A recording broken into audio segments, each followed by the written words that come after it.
ಕೇಳಿದ್ವಿ. ಈಗ ಮಲ್ಲಿಗೆ ಸಿರಿಮನೆ ವೇದಿಕೆಗೆ ಬರ್ತಾ ಇದ್ದಾರೆ ಪ್ರಸ್ತಾವನೆಯ ಭಾಷಣ ಮಾಡೋದಕ್ಕೆ. ಮಲ್ಲಿಗೆ, ದಯವಿಟ್ಟು ವೇದಿಕೆಗೆ ಆಗಮಿಸಿ.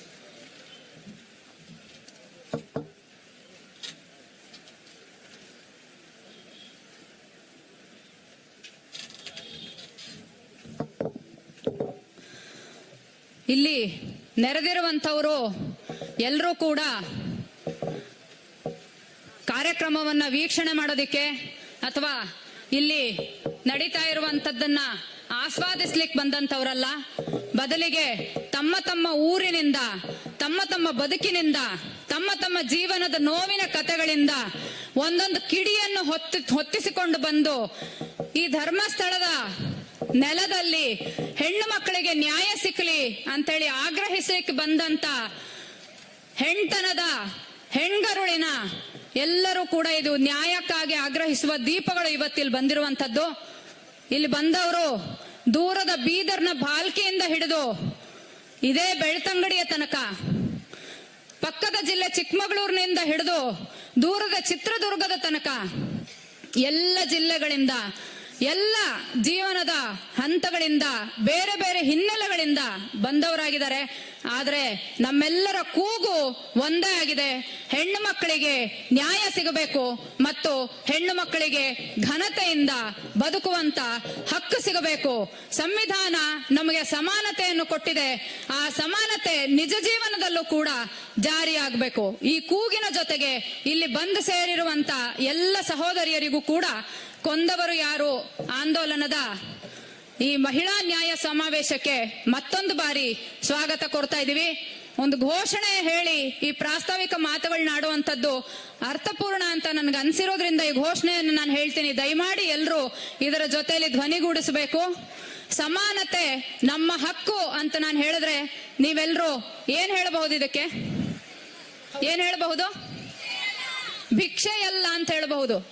ಸಮಾನತೆ ನಮಗೆ ಯಾರೂ ಕೊಡುವಂತ ಭಿಕ್ಷೆ ಅಲ್ಲ, ಅದು ನಾವು ಗಳಿಸಿಕೊಂಡು ಹುಟ್ಟಿರುವಂತದ್ದು. ಅದು ಸಂವಿಧಾನ ನಮಗೆ ಕೊಟ್ಟಿರುವಂತ ಹಕ್ಕು. ಸಮಾನತೆ ನಮ್ಮ ಹಕ್ಕು, ಸಮಾನತೆ ನಮ್ಮ ಹಕ್ಕು. ಜೋರಾಗಿ ಹೇಳಬೇಕು, ಸಮಾನತೆ ನಮ್ಮ ಹಕ್ಕು, ಸಮಾನತೆ ನಮ್ಮ ಹಕ್ಕು. ಸಹೋದರಿಯರೇ, ಇದಕ್ ಮುಂಚೆ ಹಿರಿಯ ಸಹೋದರಿ ಗೌರಕ್ಕ ಹಕ್ಕೊತ್ತಾಯಿಗಳನ್ನ ಓದಿದ್ರು. ನಮ್ಮ 10 ಜನ ಸಹೋದರಿಯರು ಹಕ್ಕೊತ್ತಾಯಿಗಳನ್ನ ಹಿಡಿದು ನಿಂತರು. ಅದನ್ನ ನೋಡಿದಾಗ ನಿಮಗ್ ಗೊತ್ತಾಗ್ತಾ ಇದೆ, ಇದು ಯಾವುದೋ ಒಂದು ಊರಿನ ಒಂದು ಪ್ರಕರಣಕ್ಕೆ ಅಥವಾ ಯಾವುದೋ ಒಂದು ಘಟನೆಗೆ ಸಂಬಂಧಪಟ್ಟಿರುವಂತ ಹೋರಾಟ ಮಾತ್ರ ಅಲ್ಲ ಅನ್ನೋದು ನಿಮಗ್ ಗೊತ್ತಾಗ್ತಾ ಇದೆ. ನಾವು ಕೊಂದವರು ಯಾರು ಆಂದೋಲನದಿಂದ ಮಹಿಳಾ ನ್ಯಾಯ ಸಮಾವೇಶವನ್ನ ಬೆಳ್ತಂಗಡಿಯಲ್ಲಿ ಹಮ್ಮಿಕೊಳ್ಬೇಕು ಅಂದ ತಕ್ಷಣ ನೂರಾರು ಬಗೆಯ ಪ್ರಶ್ನೆಗಳು, ನೂರಾರು ಆಪಾದನೆಗಳು, ನೂರಾರು ಆರೋಪಗಳು. ಯಾಕೆ ಇಲ್ಲಿಗೆ ಬರ್ತಾರೆ? ಇಲ್ಲಿಗೆ ಬಂದು ಏನ್ ಮಾಡ್ತಾರೆ? ಯಾರಿಗಾಗಿ, ಯಾರ ಮೇಲೆ ಏನ್ ಮಾಡೋದಕ್ಕಾಗಿ ಇಲ್ಲಿಗೆ ಬರ್ತಾ ಇದ್ದಾರೆ? ನೂರಾರು ಬಗೆಯ ಪ್ರಶ್ನೆಗಳು. ಇವತ್ತು ನಮ್ಮ ಹಕ್ಕೊತ್ತಾಯಗಳು ಆ ಪ್ರಶ್ನೆಗಳಿಗೆ ಉತ್ತರ ಕೊಟ್ಟಿರ್ತವೆ. ನಾವು ಕೇವಲ ಬೆಳ್ತಂಗಡಿಗೆ ಬಂದವರಲ್ಲ ಅಥವಾ ಇಲ್ಲಿಗೆ ಬಂದು ನಮ್ಮ ಪ್ರಯಾಣವನ್ನು ಮುಗಿಸೋರು ಅಲ್ಲ. ಮಹಿಳಾ ಚಳವಳಿಯ ಈ ಪ್ರಯಾಣ ಶುರು ಆಗಿದ್ದು ಬಹಳಷ್ಟು ವರ್ಷಗಳ ಹಿಂದೆ. ನೂರಾರು ವರ್ಷಗಳಿಂದ ಮಹಿಳೆಯರು ನಡೆಸ್ಕೊಂಡು ಬಂದಿರುವಂತ ಆಂದೋಲನದ ಕೆಲವು ಪ್ರತಿನಿಧಿಗಳು ನಾವಿವತ್ತು ಇಲ್ಲಿದ್ದೀವಿ. ಮತ್ತು ಮುಂದೆನೂ ಕೂಡ ಎಷ್ಟೋ ಜನ ಮಹಿಳೆಯರು, ಎಷ್ಟೋ ಜನ ನಮ್ಮ ಕಿರಿಯ ಸಹೋದರಿಯರು ಈ ಹೋರಾಟದ ಕಿಡಿಯನ್ನ, ಈ ಹೋರಾಟದ ಪಂಜನ್ನ ಹಿಡಿದು ಮುನ್ನಡೀತಾರೆ. ಮತ್ತು ಇವತ್ತಲ್ಲ ನಾಳೆ ಈ ದೇಶದಲ್ಲಿ, ಈ ರಾಜ್ಯದಲ್ಲಿ, ಈ ನೆಲದಲ್ಲಿ ಕೂಡ ಹೆಣ್ಣು ಮಕ್ಕಳಿಗೆ ನ್ಯಾಯ ಖಾತ್ರಿ ಆಗತ್ತೆ. ಇವತ್ತಲ್ಲ ನಾಳೆ ಹೆಣ್ಣು ಮಕ್ಕಳಿಗೆ ಸಂವಿಧಾನ ಕೊಟ್ಟಿರುವಂತ ಸಮಾನತೆ ಖಾತ್ರಿ ಆಗತ್ತೆ. ಈ ಭರವಸೆಯ ಜೊತೆಗೆ ಇಲ್ಲಿ ಬಂದು ಸೇರ್ಕೊಂಡಿರುವಂತವ್ರು ನಾವು. ಇಲ್ಲಿಗೆ ಯಾಕೆ ಬರ್ತಾ ಇದೀರಿ, ಇಲ್ಲಿ ಬಂದು ಏನ್ ಮಾಡ್ತೀರಿ ಅಂದ್ರೆ ಆ ಕೇಳೋಂಥವರಿಗೆ ನಾವಿವತ್ತು ಇಲ್ಲಿಂದ ಈ ಎಲ್ಲ ಸಹೋದರಿಯರ ಪರವಾಗಿ ಹೇಳೋದಕ್ಕೆ ಬಯಸ್ತೀವಿ. ನಾವು ಇಲ್ಲಿಗೆ ಮಾತ್ರ ಬಂದವರಲ್ಲ. ಬಿಜಾಪುರದಲ್ಲಿ ದಲಿತ ಬಾಲಕಿಯ ಮೇಲೆ, ಪುಟ್ಟ ಹೆಣ್ಣು ಮಗುವಿನ ಮೇಲೆ ಅತ್ಯಾಚಾರ ಆಯಿತು. ಅತ್ಯಾಚಾರ ಆಗಿ ಆಕೆಯನ್ನ ಅತ್ಯಂತ ಬರ್ಬರವಾಗಿ ಕೊಲೆ ಮಾಡಿದ್ರೆ ಆಕೆನೇ ಎಂತೆಂಥದ್ದು ನಡತೆವಳು ಅನ್ನುವಂತ ಆರೋಪಗಳನ್ನ ಅವಳ ಮೇಲೆ ಹೊರಸಲಾಯಿತು. ಜನಪರ ಕಾಳಜಿ ಇರುವಂತವರು ಮಹಿಳಾ ಸಂಘಟನೆಗಳು ಅವತ್ತು ಎಲ್ಲರೂ ದೊಡ್ಡ ಸಂಖ್ಯೆಯಲ್ಲಿ ಬಿಜಾಪುರಕ್ಕೆ ಹೋಗಿ ಆ ದಲಿತ ಹೆಣ್ಣು ಮಗುವಿನ ಪ್ರಾಣವನ್ನ ಕಸದಂತವ್ರ ವಿರುದ್ಧ ನಾವು ಪ್ರತಿಭಟನೆಯನ್ನು ಮಾಡಿದೀವಿ. ಆ ಪ್ರತಿಭಟನೆಯ ಮುಂದಾಳತ್ವ ವಹಿಸಿದವರಲ್ಲಿ ಅನೇಕ ಜನ ಇವತ್ತಿನ ಈ ಸಭೆಯಲ್ಲಿ ಬಂದು ನಮ್ಮ ಮುಂದೆ ಕೂತಿದ್ದಾರೆ. ನೂರಾರು ಹೆಣ್ಣು ಮಕ್ಕಳನ್ನ ಅತ್ಯಂತ ಅಸಹ್ಯಕರವಾದಂತ ರೀತಿಯಲ್ಲಿ ಲೈಂಗಿಕ ಶೋಷಣೆಗೆ ಒಳಪಡಿಸಿದಂತ ಪ್ರಕರಣ ಹಾಸನದಲ್ಲಿ ನಡೆದ್ರೆ ನಾವು ಹಾಸನಕ್ಕೂ ಹೋದ್ವಿ, ಹಾಸನದ ನೆಲದಲ್ಲಿ ಪಾದಯಾತ್ರೆ ಮಾಡಿದ್ವಿ, ಅಲ್ಲಿಂದ ಕೂಗಿದ್ವಿ ನಮಗೆ ನ್ಯಾಯ ಬೇಕು, ತಪ್ಪಿತಸ್ಥರಿಗೆ ಶಿಕ್ಷೆ ಆಗಬೇಕು ಅಂತ. ನಮ್ಮ ಹೊಟ್ಟೆ ಸಂಕಟದ ಧ್ವನಿ ಒಂದಲ್ಲ ಒಂದು ದಿವಸ ನ್ಯಾಯಾಲಯದ ಬಾಗಿಲನ್ನು ಕೂಡ ಮುಟ್ಟುತ್ತೆ, ತಪ್ಪಿತಸ್ಥರಿಗೆ ಶಿಕ್ಷೆ ಆಗತ್ತೆ, ನಮಗೆ ನ್ಯಾಯ ಸಿಗುತ್ತೆ ಅನ್ನುವಂಥದ್ದನ್ನ ಹಾಸನದ ಪ್ರಕರಣ ತೋರಿಸ್ತಾ ಇದೆ. ಒಂದಲ್ಲ ಎರಡಲ್ಲ, ಇವತ್ತು ನಮ್ಗೆ ಇಲ್ಲಿ ಸಮಯ ಇಲ್ಲ ಹೇಳೋದಕ್ಕೆ. 70ರ ದಶಕದ ಮಥುರಾ ಪ್ರಕರಣದಿಂದ ಹಿಡ್ಕೊಂಡು ಅಥವಾ 90ರ ದಶಕದ ಭೌರಿ ದೇವಿ ಮೇಲೆ ನಡೆದ ಸಾಮೂಹಿಕ ಅತ್ಯಾಚಾರದ ವಿರುದ್ಧದ ಹೋರಾಟದಿಂದ ಹಿಡ್ಕೊಂಡು ಅಥವಾ ಮಹಾರಾಷ್ಟ್ರದಲ್ಲಿ ಖೈರ್ಲಾಂಜಿಯಲ್ಲಿ ನಡೆದಂತ ತಾಯಿ ಮಗಳು, ದಲಿತ ತಾಯಿ ಮಗಳು ಹೋರಾಡಿದಂತ ದಿಟ್ಟ ಹೆಣ್ಣು ಮಕ್ಕಳು ಪ್ರಿಯಾಂಕಾ ಬೋತಮಾಂಗೆ, ಸುರೇಖಾ ಬೋತಮಾಂಗೆ ಮೇಲೆ ನಡೆದಂತ ಅತ್ಯಾಚಾರ ಪ್ರಕರಣದ ಹಿಡ್ಕೊಂಡು ಎಲ್ಲೇ ದೌರ್ಜನ್ಯ ನಡೆದ್ರು ಅಲ್ಲಿ ಹೋಗಿ ನಾವು ಸೇರಿದೀವಿ. ಇವತ್ತು ನಾವು ಯಾಕೆ ಬರಬಾರ್ದು ಇಲ್ಲಿಗೆ? ಯಾಕೆ ಬರಬಾರ್ದು ಬೆಳ್ತಂಗಡಿಗೆ? ಯಾಕೆ ನಾವು ಪ್ರಶ್ನೆ ಮಾಡಬಾರ್ದು? ಯಾರು ಇಲ್ಲಿ ಮಹಿಳೆಯರನ್ನ ಕೊಂದವರು ಅನ್ನೋಂಥ ಪ್ರಶ್ನೆನ ನಾವು ಯಾಕೆ ಕೇಳಬಾರ್ದು? ಯಾರು ನಮ್ಮನ್ನು ತಡೆಯುವಂತವ್ರು? ಯಾಕೆ ನಮ್ಮನ್ನು ತಡಿತೀರಿ? ತಡೆಯುವಂತವರಿಗೆ, ಈ ಸಮಾವೇಶದ ಮೇಲೆ, ಈ ಹೋರಾಟದ ಮೇಲೆ ಆಪಾದನೆ ಹೊರಸಂತವರಿಗೆ ನಿಮ್ಮ ಆತ್ಮಸಾಕ್ಷಿಯಲ್ಲಿ ಹುಳುಕಿರಬೇಕು. ಮುಟ್ಟು ನೋಡ್ಕೊಳ್ಳಿ, ನಿಮ್ಮ ಎದೆಗಳನ್ನ ಮುಟ್ಟು ನೋಡ್ಕೊಂಡು ಹೇಳಿ, ನೀವಲ್ವಾ ಕೊಂದವರು ಅಥವಾ ನೀವಲ್ವಾ ಕೊಂದವರನ್ನ ಬೆಂಬಲಿಸಿದವರು? ನಿಮ್ಮ ಆತ್ಮಸಾಕ್ಷಿಯನ್ನು ಮುಟ್ಟು ನೋಡ್ಕೊಳ್ಳಿ. ಸರ್ಕಾರದಲ್ಲಿ ಮೇಲ್ಗಡೆ ಕೂತಂತವರು ಮಾನ್ಯ ಮುಖ್ಯಮಂತ್ರಿಗಳು, ಮಾನ್ಯ ಗೃಹ ಸಚಿವರು, ಮಾನ್ಯ ಉಪಮುಖ್ಯಮಂತ್ರಿಗಳು, ಮಾನ್ಯ ಮಹಿಳಾ ಮತ್ತು ಮಕ್ಕಳ ಅಭಿವೃದ್ಧಿ ಸಚಿವರು, ನೀವು ಮುಟ್ಟು ನೋಡ್ಕೊಳ್ಳಿ. ಯಾರನ್ನು ಬೆಂಬಲಿಸಬೇಕಾಗಿತ್ತು, ಯಾರನ್ನು ಬೆಂಬಲಿಸ್ತಾ ಇದ್ದೀರಿ? ನಾವು ನೊಂದಂತ ಹೆಣ್ಣು ಮಕ್ಕಳು ಇಲ್ಲೇ ಇದೀವಿ. ನೊಂದಂತ ಹೆಣ್ಣು ಮಕ್ಕಳು ತಮ್ಮ ಕುಟುಂಬದ ಕರುಳ ಕುಡಿಗಳನ್ನ ಕಳ್ಕೊಂಡಂತ ತಾಯಂದ್ರು ಇವತ್ತು ಇಲ್ಲೇ ಇದ್ದಾರೆ. ನಮಗ್ ನ್ಯಾಯ ಖಾತ್ರಿಪಡಿಸುವಂತವ್ರು ಯಾರು? ನಿಮಗ್ ಜವಾಬ್ದಾರಿ ಇಲ್ವಾ ನಮಗ್ ನ್ಯಾಯ ಕೊಡುವಂತದ್ದು? ಈ ನೆಲದ ಹೆಣ್ಣು ಮಕ್ಕಳಿಗೆ ನೀವು ಉತ್ತರದಾಯಿಗಳಲ್ವಾ? ನೀವು ಹೊಣೆಗಾರರಲ್ವಾ? ಒಂದು SIT ರಚನೆ ಆಯ್ತು, ಇವತ್ತಲ್ಲ ನಾಳೆ ನಮಗ್ ನ್ಯಾಯ ಸಿಗಬಹುದು ಅಂತ ನಾವೆಲ್ಲರೂ ಅದನ್ನ ಸ್ವಾಗತ ಮಾಡಿದ್ವಿ. ಏನ್ ಮಾಡಿದ್ರಿ ನೀವು ತನಿಖೆಯಲ್ಲಿ? ಎಲ್ಲಿ ಹೋಯ್ತು ಹೆಣ್ಣು ಮಕ್ಕಳ ಮೇಲಿನ ದೌರ್ಜನ್ಯದ ವಿಚಾರ? ನಾವಿವತ್ತು ಯಾಕಿಲ್ ಬಂದಿದೀವಿ ಅಂದ್ರೆ, ನಮಗ್ ಗೊತ್ತಿರುವಂತ ವೇದವಲ್ಲಿ, ಪದ್ಮಲತಾ, ಸೌಜನ್ಯ, ಯಮುನಾ, ಹೇಮಾವತಿ ಇಂತ 10 ಹೆಣ್ಣು ಮಕ್ಕಳು ಮಾತ್ರ ಅಲ್ಲ, RTI ಅರ್ಜಿಗಳಲ್ಲಿ ಬಂದಂತ ಅಂಕಿಅಂಶ ಮಾಹಿತಿ ಕೊಡುತ್ತೆ. 2001ರಿಂದ 2012 ತನಕ ಕೇವಲ 12 ವರ್ಷಗಳಲ್ಲಿ 452 ಅಸಹಜ ಸಾವುಗಳು ನಡೆದಿದ್ದಾವೆ, ಆತ್ಮಹತ್ಯೆ ಪ್ರಕರಣಗಳು ನಡೆದಿದ್ದಾವೆ. ಅದರಲ್ಲಿ ಮಹಿಳೆಯರ ಸಾವುಗಳು 96. ಒಂದು ವರ್ಷದಲ್ಲಿ ಅಸಹಜವಾಗಿ ಮಹಿಳೆಯರ ಸಾವು ನಡೆಯುವಂತ ವಾರ್ಷಿಕ ಸರಾಸರಿ 37, ಕೇವಲ 37. ಅದೇ ಈ ಭಾಗದಲ್ಲಿ ನಡೆಯುವಂತ ವಾರ್ಷಿಕ ಸರಾಸರಿ ಅದಕ್ಕಿಂತ ಎಷ್ಟೋ ಹೆಚ್ಚು ಅನ್ನೋದನ್ನ ಈ ಅಂಕಿಅಂಶಗಳು ತೋರಿಸ್ತಾ ಇದ್ದಾವೆ. ವಾರ್ಷಿಕ ಸರಾಸರಿ ಅದಕ್ಕಿಂತ 2ರಿಂದ 3 ಪಟ್ಟು ಹೆಚ್ಚಿದೆ. ಹಾಗಾಗಿರೋದ್ರಿಂದ ಇಲ್ಲಿಗೆ ನಾವು ಬರ್ತಾ ಇದೀವಿ. ಆ ಎಲ್ಲ 100 ಜನ ಹೆಸರಿಲ್ಲದ ಹೆಣ್ಣು ಮಕ್ಕಳಿಗೂ ಕೂಡ ನ್ಯಾಯ ಸಿಗಬೇಕು. 100 ಜನ ನಾಗರಿಕರು ಪ್ರಾಣ ಕಳ್ಕೊಂಡಂತವರಿಗೆ ನ್ಯಾಯ ಸಿಗಬೇಕು. ಮತ್ತು ಆ ಎಲ್ಲದಕ್ಕೂ ಏನ್ ಕಾರಣ ಅನ್ನುವಂಥದ್ದನ್ನ ಗುರುತಿಸಬೇಕು ಅಂತ. ಈ ಎಲ್ಲ ಹಿನ್ನೆಲೆಯಲ್ಲಿ ನಾವೆದ್ದು ನಿಲ್ಲದಿದ್ದರೆ ಅನ್ನುವಂತ ಒಂದು ಮಹಿಳಾ ಸಂಘಟನೆಗಳು ಮತ್ತು ಮಹಿಳಾ ಪರ ಸಂಘಟನೆಗಳ ವೇದಿಕೆ ಆಗಸ್ಟ್ ತಿಂಗಳಿನಲ್ಲಿ ಕೊಂದವರು ಯಾರು ಆಂದೋಲನವನ್ನ ಆರಂಭ ಮಾಡಿತು. SIT ಒಂದು ಮುಖವಾಗಿ ಕೇವಲ ಸಾಮೂಹಿಕ ಹೆಣ ಹೂಳುವಿಕೆ ಪ್ರಕರಣಗಳನ್ನ ತನಿಖೆ ಮಾಡುವಂತದ್ದಲ್ಲ, ಬದಲಿಗೆ ಅದರ ರಚನೆ ಆಗುವಾಗ ಮಹಿಳಾ ಆಯೋಗದ ಅಧ್ಯಕ್ಷರ ಪತ್ರದಲ್ಲಿದ್ದಂತ ಆಶಯಕ್ಕೆ ತಕ್ಕನಾಗಿ ಮತ್ತು ರಚನೆಯ ಆದೇಶಕ್ಕೆ ಅನ್ವಯವಾಗಿ SIT ಎಲ್ಲ ಮಹಿಳೆಯರ ಮೇಲಿನ ದೌರ್ಜನ್ಯ ಪ್ರಕರಣಗಳ ಸಮಗ್ರ ತನಿಖೆ ಮಾಡಬೇಕು ಮತ್ತು ನೊಂದಂತ ಕುಟುಂಬಗಳಿಗೆ, ನೊಂದಂತ ಹೆಣ್ಣು ಮಕ್ಕಳಿಗೆ ನ್ಯಾಯ ಒದಗಿಸಬೇಕು ಅನ್ನುವಂಥದ್ದು ನಮ್ಮ ಆಗ್ರಹ ಆಗಿದೆ. ಆದ್ರೆ ಅಷ್ಟು ಮಾತ್ರ ಅಲ್ಲ, ನಮ್ಮದು ಅದಕ್ಕಿಂತ ಬಹಳ ದೊಡ್ಡ ಪ್ರಶ್ನೆ. ಇಷ್ಟೆಲ್ಲ ದೌರ್ಜನ್ಯಗಳು ನಡೀತಾ ಇರಬೇಕಾದ್ರೆ ವ್ಯವಸ್ಥೆ ಏನ್ ಮಾಡ್ತಾ ಇತ್ತು? ವ್ಯವಸ್ಥೆ ಇಂತಹ ದೌರ್ಜನ್ಯಗಳು ನಡೆಯೋದಕ್ಕೆ ಹೇಗೆ ಅವಕಾಶ ಮಾಡಿಕೊಡ್ತು? ಸರಣಿ ಅಪರಾಧ ಘಟನೆಗಳು ನಡೆದವು, ಅಪರಾಧಿಗಳು ಅಂತ ಯಾರನ್ನ ಬಂಧಿಸಲಾಯ್ತು ಅವರೆಲ್ಲರೂ ನಿರಪರಾಧಿಗಳು ಅಂತ ಹೇಳಿ ನ್ಯಾಯಾಲಯ ಅವ್ರನ್ನ ನಿರ್ದೋಷಿಗಳಾಗಿ ಹೊರಗೆ ಬಿಡ್ತು. ಹಾಗಾದ್ರೆ ನಿಜವಾಗ್ಲೂ ಕೊಂದವರು ಯಾರು?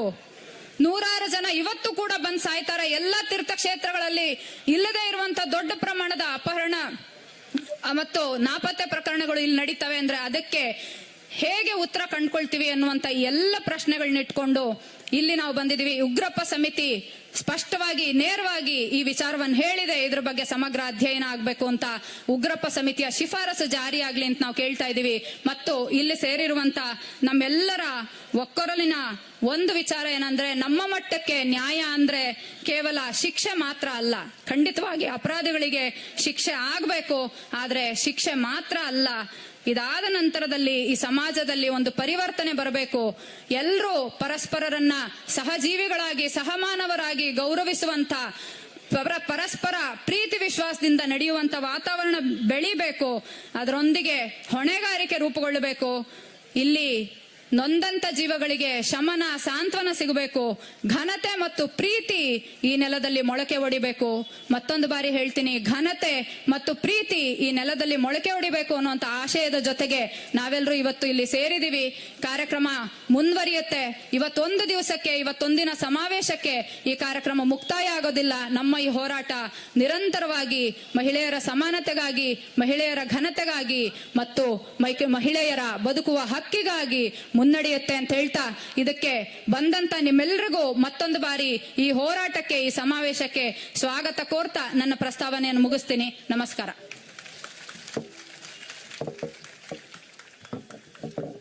ಬಾಲೆಯರನ್ನು ಕಳಕೊಂಡ ತಾಯಂದಿರು ದಯವಿಟ್ಟು ವೇದಿಕೆಗೆ ಬರಬೇಕು ಅಂತ ಕೇಳ್ಕೊಳ್ತಾ ಇದ್ದೇನೆ. ದಯವಿಟ್ಟು ಕುಸುಮಾವತಿಯವರು, ಇಂದ್ರಾವತಿಯವರು ಹಾಗೆ ಸಿಂಧು ಅವರು ವೇದಿಕೆಗೆ ಬರಬೇಕು ಅಂತ ಕೇಳ್ಕೊಳ್ತಾ ಇದ್ದೇನೆ. ಮೂವರು ತಾಯಂದಿರು. ಬಾಲೆ ಅಂದ್ರೆ ತುಳುನಲ್ಲಿ ಮಗು ಅಂತ ಅರ್ಥ. ಆ ಪುಟ್ಟ ಮಕ್ಕಳನ್ನು ಕಳ್ಕೊಂಡ ತಾಯಂದಿರ ನೋವು ನಮ್ಗೆ ಅರ್ಥ ಆಗತ್ತೆ. ಅವರು ಗದ್ಗತಿತರಾಗ್ತಾರೆ. ತ್ಯಾಜ್ಯ ಶ್ರಮಿಕರ ಸಂಘದಿಂದ ಮಾನಸ, ವರ್ಷಿಣಿ ಹಾಗೂ ರಕ್ಷಿತಾ ಪ್ರಭಾ ಈ ಮೂವರು ಅವರನ್ನ ವೇದಿಕೆಗೆ ಎಸ್ಕಾಟ್ ಮಾಡಿ ಬನ್ನಿ ದಯವಿಟ್ಟು. ಕಿರಿ ವಯಸ್ಸಿನ ಹೋರಾಟಗಾರ್ತಿಯರು ಮಾನಸ, ವರ್ಷಿಣಿ ಹಾಗೂ ರಕ್ಷಿತಾ ಪ್ರಭಾ.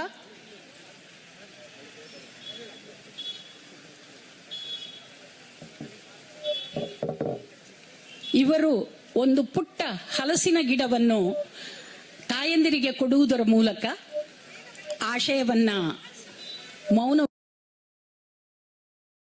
ದಕ್ಷಿಣ ಕನ್ನಡದಲ್ಲಿ ಮನೆಯಂಗಳದಲ್ಲಿ ಹಲಸಿನ ಮರ ಇರ್ತದೆ. ಅದು ಬೆಳೆದು ಬಹಳ ಬೃಹತ್ತಾಗಿ ಬೆಳೆಯುತ್ತೆ. ತನ್ನ ಬೇರುಗಳನ್ನು ಎಲ್ಲೆಡೆ ಹಂಚುತ್ತೆ. ದಯವಿಟ್ಟು ಕಿರಿ ವಯಸ್ಸಿನ ಹೋರಾಟಗಾರ್ತಿಯರು ಆ ಗಿಡವನ್ನು ತಾಯಂದಿರಿಗೆ ಒಪ್ಪಿಸಬೇಕು. ನಮ್ಮ ಹೋರಾಟ ಇಲ್ಲಿಗೆ ನಿಲ್ಲುವುದಿಲ್ಲ. ಹೆಮ್ಮರವಾಗಿ ಬೆಳೆಯುವ ಹಲಸಿನ ಮರದೊಂದಿಗೆ ಬೆಳೀತಾನೇ ಇರ್ತದೆ ಅನ್ನುವ ಆಶಯ ನಮ್ಮದು.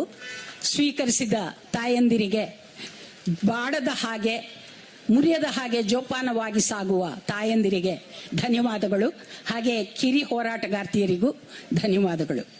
ಮುಂದೆ ಒಬ್ಬ ಲೇಖಕಿ ಇದ್ದಾರೆ ನಮ್ಮಲ್ಲಿ, ಕರಾವಳಿ ಲೇಖಕಿ ವಾಚಕಿಯರ ಸಂಘದ ಸದಸ್ಯೆ BM ರೋಹಿಣಿ. ಅವರು ಹೋರಾಟಕ್ಕೆ ವಯಸ್ಸನ್ನು ಯಾವತ್ತೂ ಲೆಕ್ಕಕ್ಕೆ ಹಿಡಿದವರಲ್ಲ. ದಯವಿಟ್ಟು ರೋಹಿಣಿಯವರು ಬಂದು ಇಲ್ಲಿ ಮಾತನಾಡ್ತಾರೆ. ದಕ್ಷಿಣ ಕನ್ನಡದಲ್ಲಿ ಮಹಿಳಾ ಪ್ರತಿರೋಧದ ನೆಲೆಯಲ್ಲಿ ಅಬ್ಬಕ್ಕ, ಸಿರಿ ಇತ್ಯಾದಿ ಮಹಿಳೆಯರ ಜೊತೆಗೆ ಮಹಿಳಾ ಹೋರಾಟಗಳು ಅನ್ನುವ ವಿಷಯದ ಮೇಲೆ 5 ನಿಮಿಷ ನಿಮ್ಮೆದುರು ಮಾತಾಡ್ತಾರೆ. ರೋಹಿಣಿಯವರಿಗೆ ಸ್ವಾಗತ.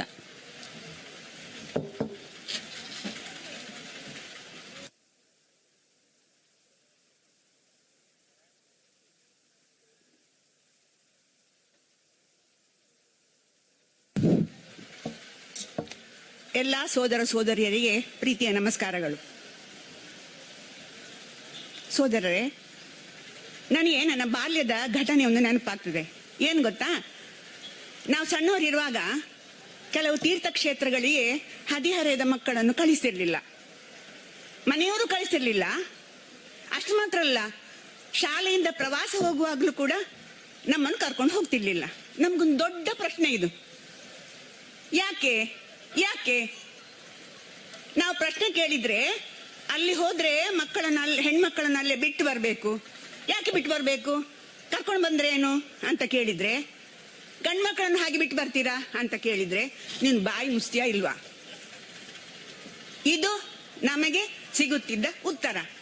ನೋಡಿ, ಹೆಣ್ಮಕ್ಕಳು ಬಾಯಿ ಮುಚ್ಚುವುದಕ್ಕೆ ಇದ್ದವರು ಅನ್ನೋದು ಶತಮಾನಗಳಿಂದ ಖಾತ್ರಿಯಾದ ಸಂಗತಿ ಅಲ್ವಾ? ಆದ್ರೆ ಈಗ ನಮ್ಮ ಸಂವಿಧಾನ ಏನ್ ಹೇಳ್ತದೆ? ಅನ್ಯಾಯವನ್ನು ವಿರೋಧಿಸುವ ಹಕ್ಕು ನಿಮ್ಗಿದೆ, ಪ್ರಶ್ನಿಸುವ ಹಕ್ಕು ನಿಮ್ಗಿದೆ ಅಂತ ಹೇಳ್ತಾ ಇದೆ, ನಮಗೆ ಕೊಟ್ಟಿದೆ. ನಾವದನ್ನು ಈಗ ನಮಗೆ ಅರ್ಥ ಆಗ್ತಾ ಇದೆ. ಯಾಕೆ ಆವತ್ತು ನಮ್ಮ ಹಿರಿಯರು ಅಲ್ಲಿ ಕಳಿಸ್ತಾ ಇರ್ಲಿಲ್ಲ, ಯಾಕೆ ನಮ್ಮನ್ನು ಹೋಗ್ಲಿಕ್ಕೆ ಬಿಡ್ತಾ ಇರ್ಲಿಲ್ಲ ಅಂತ ಈಗ ಅರ್ಥ ಆಗ್ತಾ ಇದೆ ನಮಗೆ. ಈ ಕಾರಣಕ್ಕಾಗಿ ನಮ್ಮ ಹೋರಾಟಕ್ಕೆ ದೊಡ್ಡ ಚರಿತ್ರೆ ಇದೆ. ಆಗ ಪ್ರಸ್ತಾವನೆಯಲ್ಲಿ ಹೇಳಿದ್ರಲ್ಲ, ಮಹಿಳಾ ಹೋರಾಟಕ್ಕೆ ದೊಡ್ಡ ಚರಿತ್ರೆ ಇದೆ. ನಮ್ಮ ಕರುನಾಡಿನ ಕರಾವಳಿಯ ಹೆಣ್ಮಕ್ಕಳು ಇನ್ನೂ ದೊಡ್ಡ ಚರಿತ್ರೆ ಇದೆ. ಸಿರಿಯ ಕತೆ ಗೊತ್ತಲ್ಲ, ಸ್ತ್ರೀ ಮೋಹಿಯಾದ ಪರಸ್ತ್ರೀ ವ್ಯಾಮೋಹಿ ಗಂಡನನ್ನು ತಾನೇ ವಿಚ್ಛೇದನ ಕೊಟ್ಟು ಮನೆಯಿಂದ ಹೊರ ನಡೆದವಳವಳು ಅಲ್ವಾ. ರಾಣಿ ಅಬ್ಬಕ್ಕನ ಕತೆ ಗೊತ್ತಲ್ಲ. ನೋಡಿ, ಆ ಕಾಲದಲ್ಲಿ ಎಷ್ಟೋ ಪಾಳೆಯಗಾರರು ಸಾಮಂತರು ಇಲ್ಲಿ ಆಳ್ತಾ ಇದ್ರು. ಯಾವ ರಾಜರು ಕೂಡ ಪೋರ್ಚುಗೀಸರ ವಿರುದ್ಧ ದಮ್ಮ ಎತ್ತಲಿಲ್ಲ.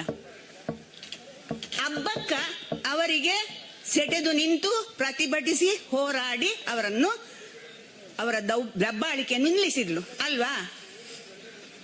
ಹಾಗಿದ್ರೆ ಹೆಣ್ಣು ಮಕ್ಕಳ ಇಂಥ ದೊಡ್ಡ ಚರಿತ್ರೆ ಇರುವಾಗ ನಮ್ಮ ವೇದಿಕೆಯಲ್ಲಿ ಗಂಡಸಲ್ಲ ನಾನೇನು ಬಳೆ ತೊಡ್ಲಿಲ್ಲ ಆಯ್ತಾ ಅಂತ ಹೇಳ್ತಾರಲ್ಲ, ಪಾಪ ಅವರಿಗೆ ಗೊತ್ತಿಲ್ಲ, ಹೆಣ್ಮಕ್ಕಳ ಪರಾಕ್ರಮದ ಇತಿಹಾಸವೇ ಗೊತ್ತಿಲ್ಲ ಅವರಿಗೆ ಅಲ್ವಾ.